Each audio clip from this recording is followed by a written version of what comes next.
নমস্কাৰ বন্ধুসকল, লৈ আহিছো আজিৰাবিলিৰ কেইবাটাও গুৰুত্বপূৰ্ণ খবৰ। এই মুহূৰ্তত RBI কৰিলে ডাঙৰ এটা ঘোষণা। দেশত প্ৰচলন হ'ব প্লাষ্টিকৰ টকা। পুৰণি টকাবিলাক হৈ যাব বন্ধ এতিয়াৰে পৰা ভাৰতত ব্যৱহাৰ হ'ব প্লাষ্টিকৰ নোট। কি হ'ব কাগজৰ নোটসমূহৰ? কেন্দ্ৰীয় চৰকাৰৰ পৰা RBI লাভ কৰিলে এই অনুমোদন। প্ৰথম পৰ্যায়ত 100 কোটি নোট মুকলি কৰিব RBIয়ে। পূৰ্বৰ 10ৰ পৰা 20 টকীয়া কাগজৰ নোট হ'ব প্লাষ্টিকৰ। পৰীক্ষা সফল হ'লে দেশত প্ৰচলন হ'ব এই প্লাষ্টিক নোটৰ। পৰীক্ষামূলকভাৱে ভাৰতত মুকলি কৰা হ'ব প্লাষ্টিকৰ নোট। ট্ৰায়েল সফল হ'লে নোটসমূহ নিয়মিতভাৱে জাৰি কৰিব।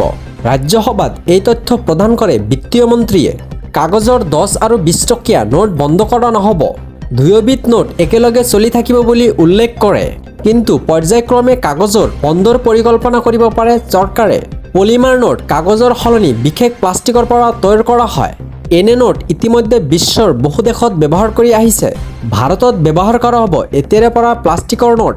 তেনেহ'লে কি হ'ব কাগজৰ নোটসমূহৰ? মুখ্যমন্ত্ৰী হিমন্ত বিশ্ব শৰ্মাই আধাৰ কাৰ্ড আৰু চৰকাৰী চাকৰিক লৈ কৰিলে ডাঙৰ ঘোষণা। চৰকাৰী চাকৰি আধাৰ কাৰ্ড লৈ আহিলে জৰুৰী খবৰ। ডাঙৰ ঘোষণা কৰিলে মুখ্যমন্ত্ৰী হিমন্ত বিশ্ব শৰ্মাই। কেবিনেটত গ্ৰহণ কৰা হ'ল সিদ্ধান্ত। আধাৰ কাৰ্ডৰ ক্ষেত্ৰত গ্ৰহণ কৰা হ'ল নতুন সিদ্ধান্ত। আধাৰ কাৰ্ড লোৱাৰ সময়ত 31 মাৰ্চ পৰ্যন্ত বৃদ্ধি। মৰাণমটক জনগোষ্ঠীয়ে লোকে 31 মাৰ্চলৈকে আধাৰ কাৰ্ড বনাব পাৰিব। চৰকাৰী চাকৰি নিযুক্তিক লৈ ৰাজ্য চৰকাৰৰ নতুন সিদ্ধান্ত। এতিয়াৰে পৰা বাধ্যতামূলক হ'ব পুলিচ ভেৰিফিকেশ্যন চাৰ্টিফিকেট। নিযুক্তি পোৱা 6 মাহৰ ভিতৰত দাখিল কৰিব লাগিব PBC বিচাৰি প্ৰাৰ্থীয়ে যাব নালাগে আৰু আৰক্ষীৰ চকীলৈ। আৰক্ষীৰ দায়িত্ব হ'ব প্ৰাৰ্থীক PBC দিয়াৰ। PBC জমা নিদিয়া পৰ্যন্ত চাকৰি নিয়মীয়াকৰণ বুলি ধৰা নহ'ব। পূৰ্বে কেৱল আদালতৰ পৰা জমা দিব লাগিছিল কোৰ্ট চাৰ্টিফিকেট। উচ্চ ন্যায়ালয়ৰ সিদ্ধান্ত মৰ্মে পুনৰ প্ৰয়োজন হ'ব PBC। ৰাজ্যিক কেবিনেটত ঘোষণা কৰিলে মুখ্যমন্ত্ৰীয়ে।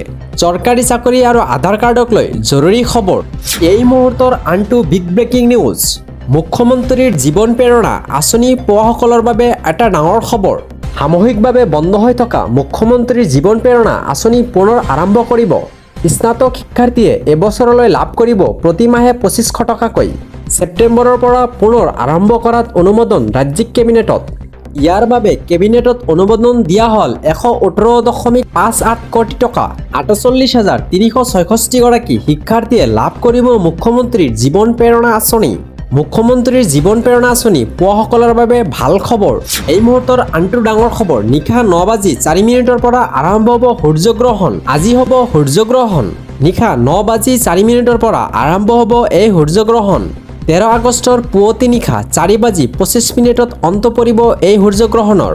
12 আগষ্ট আৰু 28 আগষ্টত দুটা বৃহৎ গ্ৰহণৰ সাক্ষী হ'ব বিশ্ববাসী। ভাৰতত দৃশ্যমান নহয় এই গ্ৰহণৰ দৃশ্য। 15 দিনৰ ভিতৰত দুটাকৈ বিৰল গ্ৰহণৰ সাক্ষী হ'ব বিশ্ববাসী। এয়া এক মহাসংযোগৰ সময় হিচাপে বিশ্বাস কৰে জ্যোতিষ শাস্ত্ৰই। মন্দিৰৰ পূজা অৰ্চনা অব্যাহত থাকিব ভাৰতত। এটা মাহতে দুটা গ্ৰহণে মাতিব পাৰে বিপদ। ধুমুহা ভূমিকম্প বিভিন্ন কাৰণত জানহানি হোৱাৰ আকাংক্ষা জ্যোতিষশাস্ত্ৰই। দুটা গ্ৰহণে দৃশ্যমান নহয় ভাৰতত। 12 আগষ্টৰ এই দুৰ্বল গ্ৰহণ 64 বছৰৰ পাছত হ'ব। ব্ৰিটেইন, স্পেইন, গ্ৰীণলেণ্ডত আৰু আইচলেণ্ড, উত্তৰ আটলাণ্টিকা আৰু ইউৰোপৰ কিছু অংশত দৃশ্যমান হ'ব। আজি হ'ব সূৰ্যগ্ৰহণ।